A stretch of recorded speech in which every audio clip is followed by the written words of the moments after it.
বারুইপুর রাজ্যে এক রাজা ছিলেন, রাজা দেবেশচন্দ্র। রাজা দেবেশচন্দ্র ছিলেন খুবই দয়ালু ও করুণ।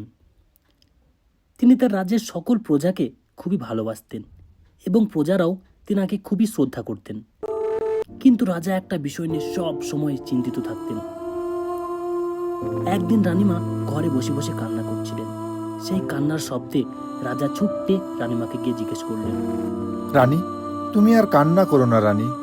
তোমার এই রোজ রোজ কান্না শুনে আমার প্রচুর কষ্ট পায় রানী। আমি জানি বিগত 18 বছর ধরে আমরা বাবা মা ডাক শুনতে পাইনি, কিন্তু কি আর করার আছে বলো।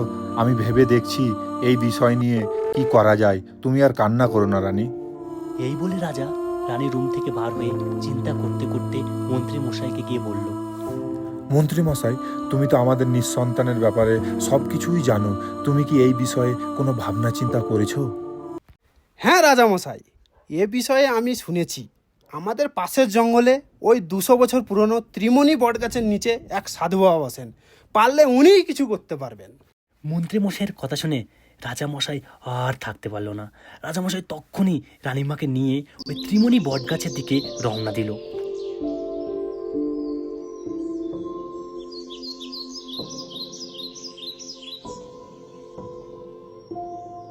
বাবা, আজ আমাদের 18 বছর বিয়ে হয়ে গেল, কিন্তু আজ পর্যন্ত আমাদের কোনো সন্তান নেই। শুনেছি নাকি আপনার কাছে যেই আসে সে ফেরত যায় না। বাবা, আমাকেও ফিরিয়ে দিন না। তুই চিন্তা করিস না রে মা।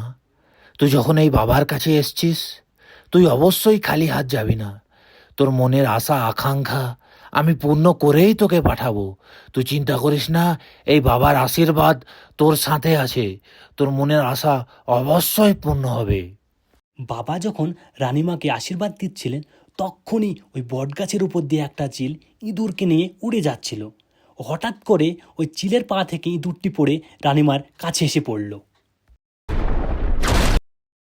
এই নে মা, তোর আজ 18 বছরের অপেক্ষা শেষ হলো।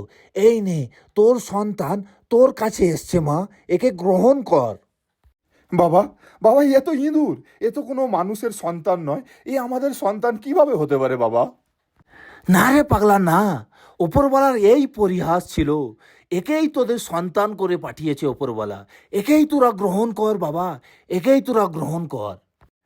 ঠিক আছে বাবা, উপরওয়ালার যখন এই ইচ্ছে, যখন একেই আমাদের সন্তানের রূপ পাঠিয়েছে, তখন আমরা একেই গ্রহণ করলাম। একে আমরা নিজ ছেলের মতো ছোট থেকে বড় করে তুলব বাবা। আপনি আপনার আশীর্বাদ আমাদের ওপর রাখবেন। রাজামশাই তখন ওই ইঁদুরকেই নিজের সন্তান হিসেবে গ্রহণ করে ওখান থেকে নিজের রাজসভায় ফিরে গেল। রাজামশাই যখন ওই ইঁদুরটিকে নিয়ে রাজসভায় ফিরল এবং রাজসভার সকলে রাজামশাইকে দেখে অবাক হলো এবং মন্ত্রীমশাই সামনে এগিয়ে এসে রাজামশাইকে জিজ্ঞেস করলো, রাজামশাই, আপনি তো সন্তান আনতে গিয়েছিলেন, কিন্তু একটা ইঁদুর নিয়ে কেন ফিরছেন রাজসভায়? তখন রাজামশাই মন্ত্রীকে বলল, মন্ত্রী মশাই, আপনি যাকে ইঁদুর বলছেন সে আসলে ইঁদুর নয়। এই ওপরওয়ালার কৃপা ছিল যে ইঁদুর রূপেই আমাদের সন্তান দিয়েছে। আজ থেকে এই তোমাদের রাজকুমার। একে কেউ ইঁদুর বলবে না, একে তোমরা সবাই রাজকুমার বলে গ্রহণ করুন। মন্ত্রীমশাই তখন বলল যে, ঠিক আছে রাজামশাই, আপনি যখন বলছেন তাহলে এই আজ থেকে আমাদের রাজকুমার। তারপর আস্তে আস্তে দিন গেল, মাস গেল, বছরও গেল এবং রাজকুমার দেখতে দেখতে প্রাপ্তবয়স্ক হয়ে গেল। তারপর রাজামশাইয়ের মাথায় চিন্তা আসলো যে আমার রাজকুমার তো অনেক বড় হয়ে গেল, তাহলে তো এবার আমার রাজকুমারী নিয়ে আসতে হবে। তারপর রাজামশাই মন্ত্রীকে ডেকে বলল, মন্ত্রী মশাই, আমার রাজকুমার তো দেখতে দেখতে প্রাপ্তবয়স্ক হয়ে গেল। এবার তুমি বরং আমার রাজকুমারের জন্য একটি রাজকুমারী খোঁজো। তারপর মন্ত্রীমশাই বললেন যে, ঠিক আছে রাজামশাই, তাহলে আপনার কেমন রাজকুমারী চাই সেটা আমাকে বলেন। তারপর রাজামশাই বলল, মন্ত্রী মশাই, আমি কিন্তু যে সে রাজকুমারীর সঙ্গে আমার রাজকুমারের বিয়ে দেব না। তুমি বরং একটা সভা বসাও এবং সেই সভাতে এলান করো যে এই পৃথিবীর যে সবচেয়ে শক্তিশালী রাজকুমারী আছে তার সঙ্গে আমার একমাত্র রাজকুমারের বিয়ে দেব। তারপর মন্ত্রীমশাই একটি সভার আয়োজন করলেন এবং সেই সভায় ঘোষণা করলেন যে তোমাদের সকলের মতামত জানাও যে এই পৃথিবীর মধ্যে সব থেকে শক্তিশালী কে আছে। তারপর রাজসভার সকলে নিজেদের মধ্যে আলোচনা শুরু করলো এবং সকলে আলোচনা শেষ করে একজন উঠে দাঁড়িয়ে বলল যে এই পৃথিবীর মধ্যে সব থেকে শক্তিশালী সূর্য আছে। মন্ত্রীমশাই কথাটি শুনে খুবই খুশি হলো এবং দৌড়ে গিয়ে রাজামশাইকে গিয়ে কথাটি জানালো। তারপর রাজামশাইও বলল, বেশ মন্ত্রীমশাই, তাহলে আমাদের রাজকুমারের প্রস্তাব নিয়ে এখনই সূর্যর কাছে রওনা দেওয়া যাক।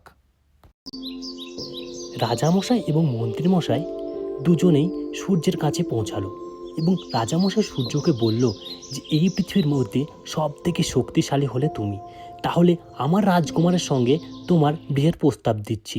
তারপর সূর্য বলল যে রাজামশাই, এই বিয়েতে আমার কোনো আপত্তি নেই, কিন্তু আপনার কোথায় একটা যেন ভুল হচ্ছে, কারণ এই পৃথিবীর মধ্যে সব থেকে শক্তিশালী আমি নয়, সব থেকে শক্তিশালী হলো মেঘ।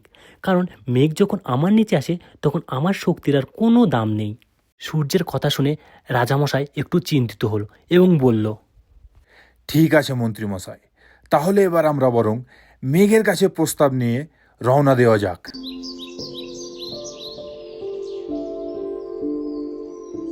রাজামশাই এবং মন্ত্রীমশাই মেঘের কাছে পৌঁছালো এবং রাজামশাই মেঘকে বলল, মেঘ, আমি নাকি শুনেছি এই পৃথিবীর সবচেয়ে শক্তিশালী হলে তুমি, তাই আমার রাজকুমারের বিয়ের প্রস্তাব নিয়ে আমি তোমার কাছে এসেছি। এই বিষয়ে তোমার কি মতামত? রাজামশাইয়ের কথা শুনে মেঘ তখন বলল যে রাজামশাই, এই বিয়েতে আমার কোনো আপত্তি নেই, কিন্তু আপনার কোথায় যেন একটা ভুল হচ্ছে, কারণ এই পৃথিবীতে সব থেকে শক্তিশালী আমি নয়, সব থেকে শক্তিশালী হলো পাহাড়। কারণ আমি যখন পাহাড়ের কাছে যাই আমার শক্তি আর কোনো কাজ করে না, আপনি বরঞ্চ রাজকুমারের প্রস্তাব নিয়ে ওই পাহাড়ের কাছেই চলে যান।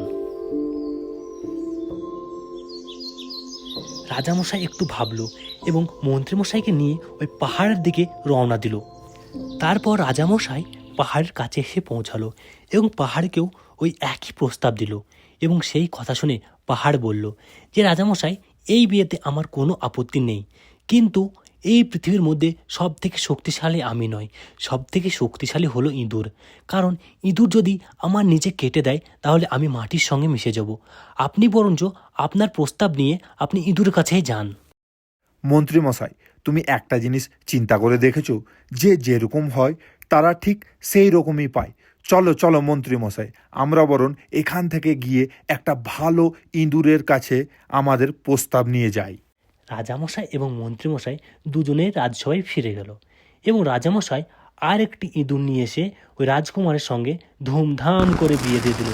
তাতে সবাই খুশি হলো এবং আমাদের গল্পটি এখানেই সমাপ্ত হলো।